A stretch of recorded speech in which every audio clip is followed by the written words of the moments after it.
कहानी है रामपुर गांव की, जहां के मर्द महिलाओं को हमेशा नीचा दिखाने की कोशिश में रहते। अरे अभी तक खाना नहीं आया क्या? मुझे एक और शादी करने की जरूरत है।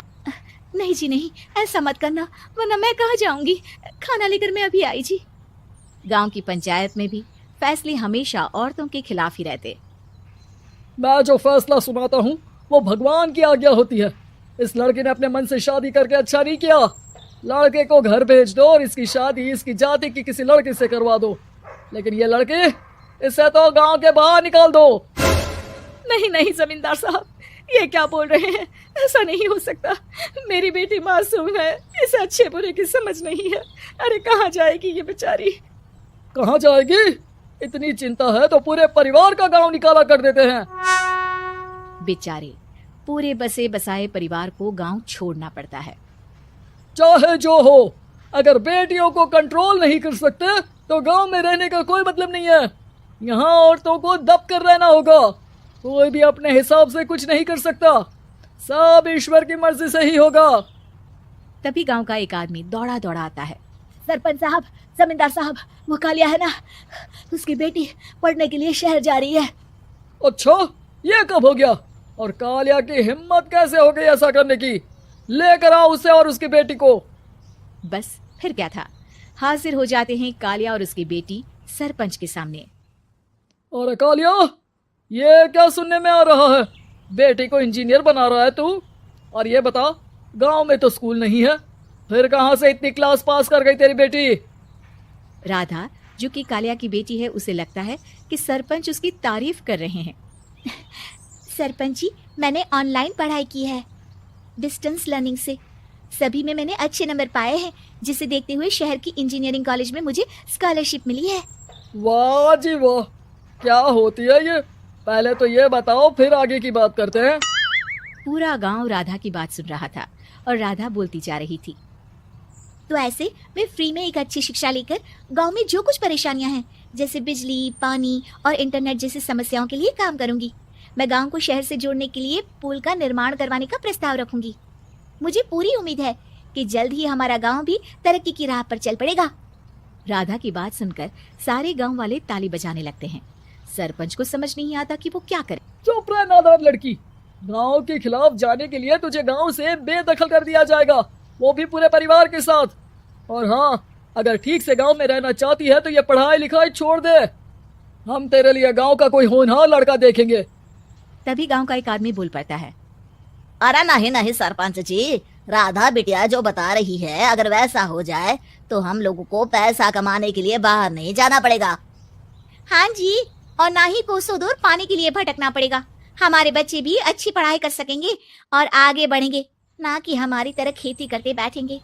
क्यों गांव वालों, राधा बिटिया का साथ देना चाहिए ना। सरपंच देखता है कि गांव राधा के साथ है तो वो चुप हो जाता है। वो घर आकर अपने सलाहकार से बात करता है, जो बहुत ही चालाक किस्म का इंसान होता है। अरे सरपंच साहब, आपको बहुत ही होशियारी से काम लेना पड़ेगा। एक बार गांव तरक्की कर गया, यहाँ के बालक पढ़ लिए तो कोई ना पूछेगा आपको। और फिर ये जो बेटा और बेटी है ना आपके, इनको भी आम लोगों की तरह ही जीवन जीना होगा। हाँ, लेकिन करे तो क्या करे? वो ना आप मुझ पर छोड़ दीजिए, बस मैं जैसा बोलूं करते जाइए। अगले रोज सुबह जब गांव वाले सोकर उठते हैं तो राधा के घर के बाहर और साथ ही वो लोग जिन्होंने राधा का सपोर्ट किया था, उनके घर के आगे लाल रंग से कल आऊंगी लिखा होता है। कल आऊंगी, ये क्या होता है?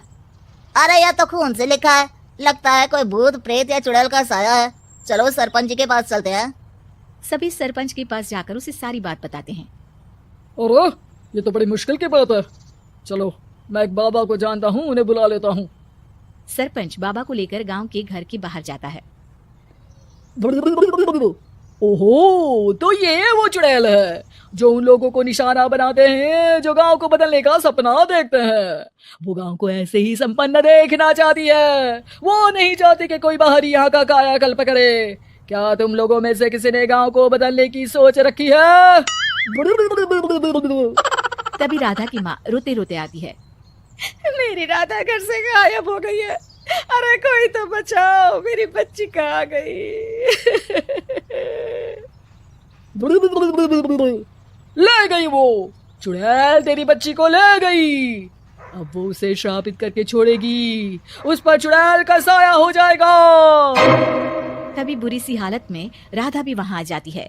उसके बाल चुड़ैल की तरफ फैले होते हैं और कपड़ों में खून लगा होता है। सभी राधा को देखकर डर जाते हैं।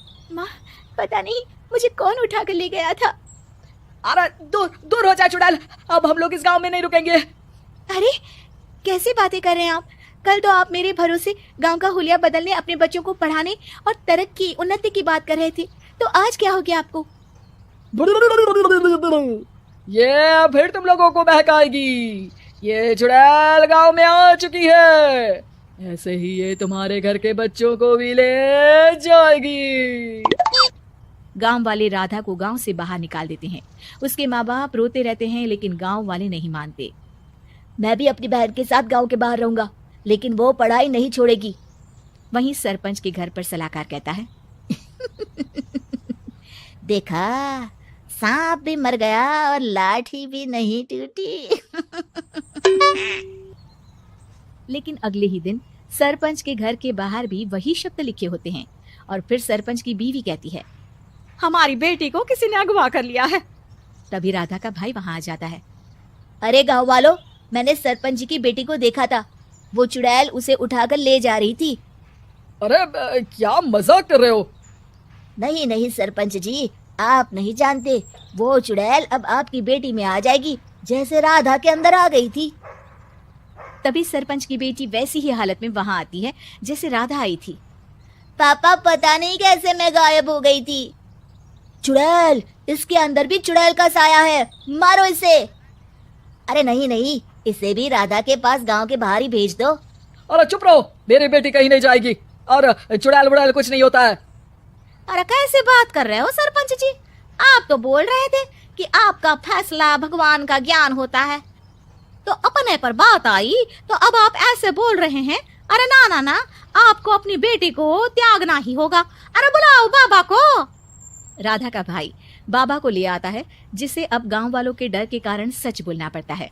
मैं कोई बाबा नहीं हूँ, मैं तो मोची था। ये सलाहकार महोदय ने मुझे कहा था एक्टिंग करने को। वो मुझे पैसे देने वाले हैं। अब मुझे माफ कर दो। गलती हो गई, मुझे माफ कर दो। तभी वहां राधा आ जाती है। देखा सरपंच जी, जब गांव के बच्चे साक्षर होंगे तो आप जैसे लोगों की चालाकी नहीं चलेगी।